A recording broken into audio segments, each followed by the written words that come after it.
Welcome back to Rating the List, where we review, discuss, and reimagine popular movie lists objectively. We're your hosts. I'm Jerry. And I'm Brad. And on this episode, we'll be exploring number 30 from AFI's 100 Years, 100 Passions, the 100 Greatest Love Stories of All Time. All right, number 30 is Swing Time, released in 1936, directed by George Stevens, starring Fred Astaire and Ginger Rogers.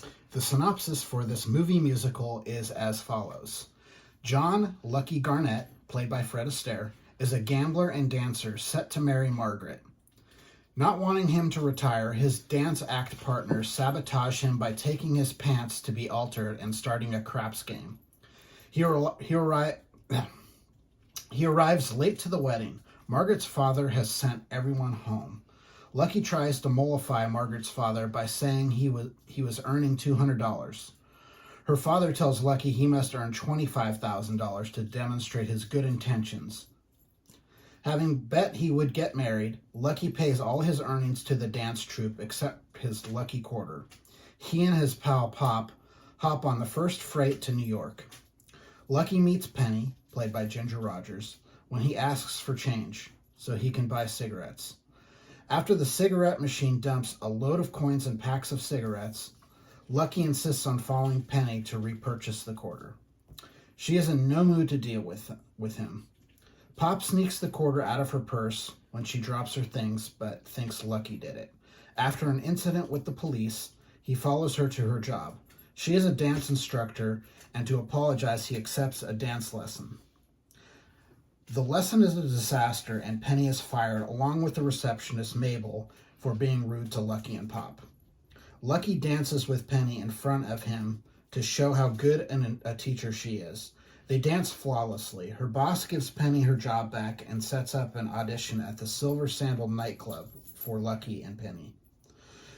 Lucky and Pop check into the hotel where Penny and Mabel live. Lucky tries and fails to win a tuxedo. They miss the audition and Penny gets mad at Lucky again. After picketing in front of her apartment for a week, Mabel intervenes and Penny forgives Lucky. She agrees to a second audition. At the Silver Sandal, bandleader Ricardo, who loves Penny and wishes to marry her, refuses to play for Lucky and Penny. The club owner can't force him to because he lost Ricardo's contract to the owner of Club Raymond. At the casino, Pop warns Lucky he's almost won enough to marry Margaret. Lucky pulls his bet off the table. The club owner wagers Ricardo's contract on a cut of the cards. Seeing Raymond intends to cheat, Pop cheats too, and Lucky wins the contract. Lucky and Penny are dance partners, but he avoids being alone with her, afraid to tell her about Margaret. Mabel arranges a trip to the country. Penny tries to snuggle with Lucky, but he resists. Pop lets the truth about Margaret slip. Penny refuses another proposal from Ricardo. Eventually, egged on by Mabel, Penny kisses Lucky behind a dressing room door. Raymond learns of Pop's sleight of hand and insists on playing Lucky for Ricardo's contract again. Lucky loses. Margaret shows up and wants to meet with him the next day. Lucky finds a broken-hearted Penny in the empty club, where he learns she plans to marry Ricardo. The next day, Margaret tells Lucky she doesn't want to marry him. He's overjoyed until Pop announces Penny and Ricardo are about to be married. They pull the trouser stunt again to delay the wedding. Having won Penny over again, she calls off the wedding to be with Lucky. Okay. So this is another one of those. There's a lot to like about this movie, but... Okay, so let's talk about what's to like. Ginger Rogers, Fred Astaire, fantastic. I mean, just one of the best pairings ever in history. They dance so fluidly together. The music's great in this. The music's great. It's really sweet. The whole love story is very sweet, and it's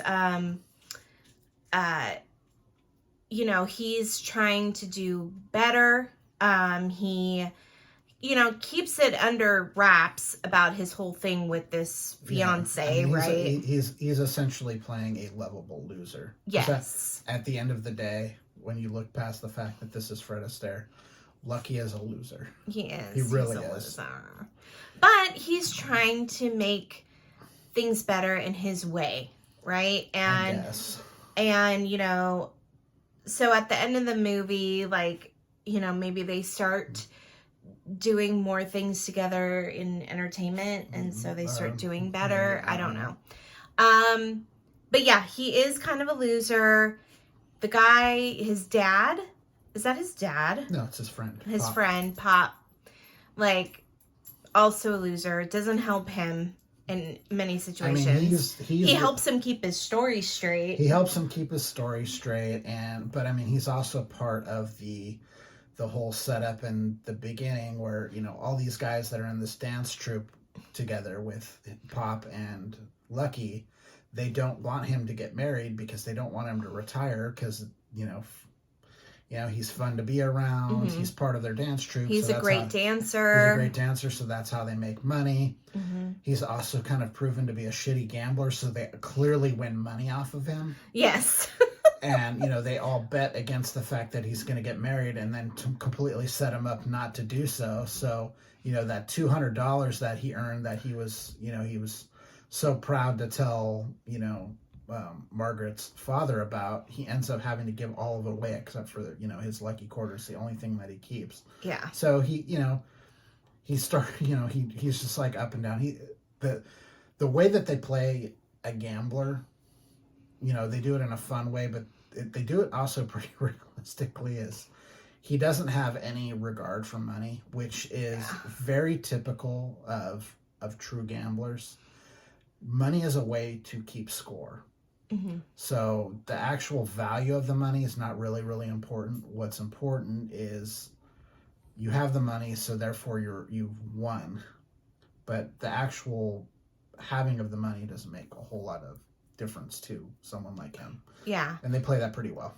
So yeah, so he, you know, they kind of realize that they're really good together. She really likes being around him. She wants him to make a move, and he's like not making a move, which she doesn't understand, which is because he's engaged, which he hasn't told her about. Right. You know, the lady that plays the woman who worked at the dance studio, Mabel, she is hilarious. Yeah, she's just like she's so dry. She's so dry and sarcastic. It's so fantastic. Great. She's great. And there's something about this time period where like the dialogue is like very quick and witty. Yeah. And also harsh. Yeah. Like sometimes I'm like, whoa, you know, like they get pretty harsh with each other. We had another circumstance here where we have this weird thing that happens when we're looking back at these old movies. We have these movies that are set in the 30s, and the treatment of women is far different than when we move just a little bit further into the 50s. Like all the movies in the 50s, the treatment of women is just very, very weird. I'd really like to do some sort of like research on this, because I'm thinking that it has something to do with World War II. Maybe. And, you know, women had to take some male-orientated jobs, and so the men came back and they wanted their jobs back, and the women had to be forced back into right. And this is also around the time where suburbs came into existence, and I think that they wanted women to be at home raising kids so that men can be more empowered in the things that are traditionally male orientated. That's what I'm thinking it might be a part of, maybe. Yeah, I think it definitely reflects a societal difference between what's happening in the 30s and what's happening in the 50s. I also think a lot of like early movie history was actually dominated by women. And I think in the 30s, there's still a little bit of that influence there. But I think by the time we reach the 50s, you've got a full takeover by the patriarchy. I mean, there are no female screenwriters. There are no female directors, producers. And it's a fully male-dominated profession by the 1950s. And it's there for at least through most of the 70s. You don't really start to see again female writers and producers with any kind of regularity and influence until like you start to see it a little bit in the 80s. It starts opening up in the 90s, and it's starting to come around a little bit, but it's still, I mean, we're, you know, 100 years into film history, and it's still a really male dominated profession for the most part. It's crazy. And what's interesting too is the movies of this time in the 30s and 20s, I guess,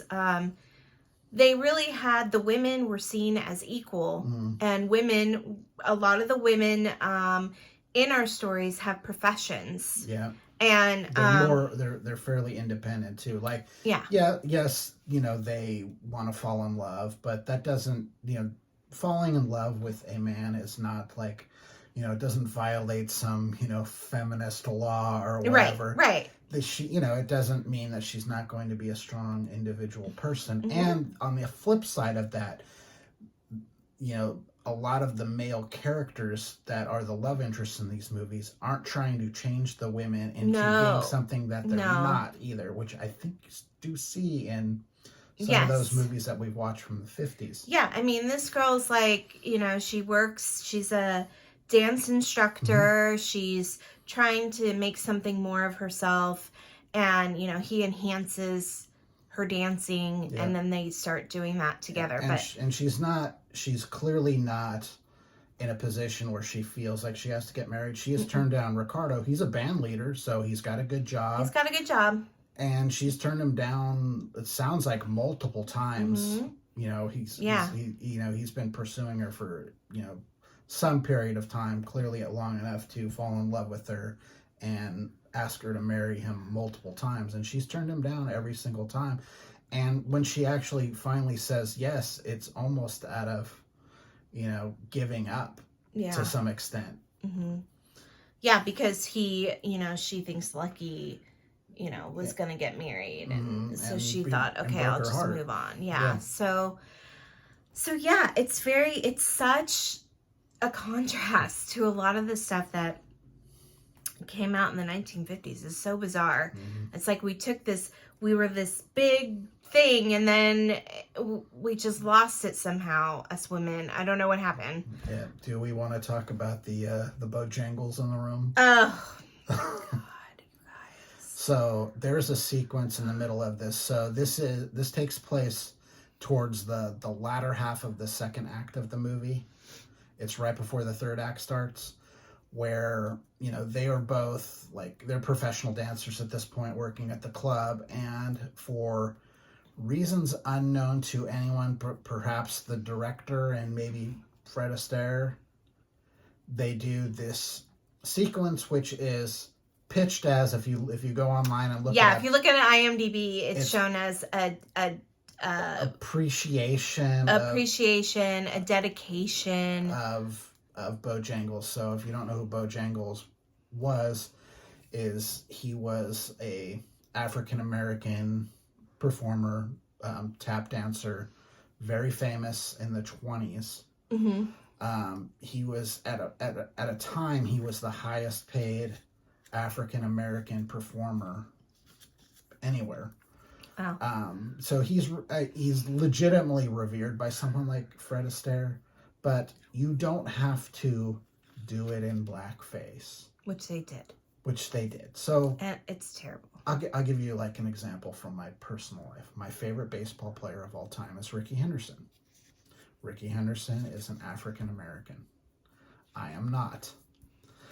There are many ways to appreciate Rickey Henderson. You wear his jersey. I wear his jersey. Like when I was a kid, I was a fast kid when I played baseball, so I stole bases.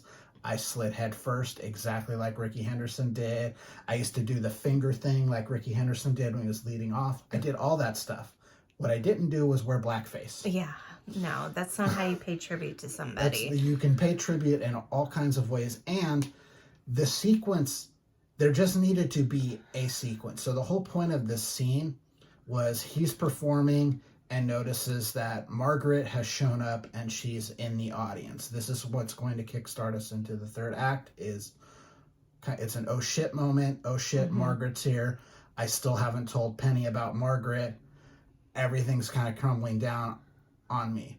But it gets lost in the fact that, especially if you're a modern moviegoer where you're watching this dude perform for an extended period of time. This is probably a good 5 minutes at least. sequence of him It's performing long. in blackface, and it doesn't need to be there. It could have been any kind of performance. Even if you wanted to bill it as a Bojangles appreciation, he could have just danced like Bojangles. He could have danced to songs that Bojangles is famous for dancing to and done it the same way. Yeah. And it didn't require him to wear blackface to do it. So this is one of those things, like we were talking about in the episode for The King and I, is there are things that, you know, you have to kind of let go when you're looking at old movies, that you kind of have to look a little bit past because things were different. But this is one of those things. It wasn't right in 1936 to do blackface. So you can hold a movie and the people that made the movie accountable for those things, especially when you're looking back after, you know, you've got, you know, this is, you know, 30 years before the civil rights movement, and a lot of things have happened, and, you know, we're still dealing with race relations in this country. We're still trying to get, you know, black people on the same footing that white people have been since the founding of this country. We're still working on that stuff. So when you look back and you see this kind of stuff, it's really cringy, and you kind of realize just how kind of insidious racism can be in small little ways. Yeah, because to be honest, and it threw me out of the movie. oh yeah, it threw me out of the movie. But to be honest, I feel like Fred Astaire and whoever made the movie really didn't think they were doing anything wrong. And that's the sick and twisted part of it. Right. And I'm sure a lot of people back then didn't think they were doing anything wrong. And that's scary. Yeah. And so, you know, if we can bring these things up and talk about, hey, this wasn't okay then, and it's definitely not okay now, and just kind of try to learn from it, like that wasn't okay, like Brad was saying, you could approach it, a tribute to him differently, and given him a better tribute, you know. And I think that it's something that we got to really like look at and reevaluate some of these movies that are on the list and if they should be there or not. Yeah. So I gave this one a 54. Jerry gave it a 55. So the list score is 54.5. All right. If you've seen this movie and you have any opinions and would like to share them, please comment on our video. If you have any questions and you wanted to contact us directly, please do so at ratingthelist@gmail.com. But I think that's it for now. I'm Jerry. I'm Brad. And we're Rating the List. We'll see you next time. Bye. Bye.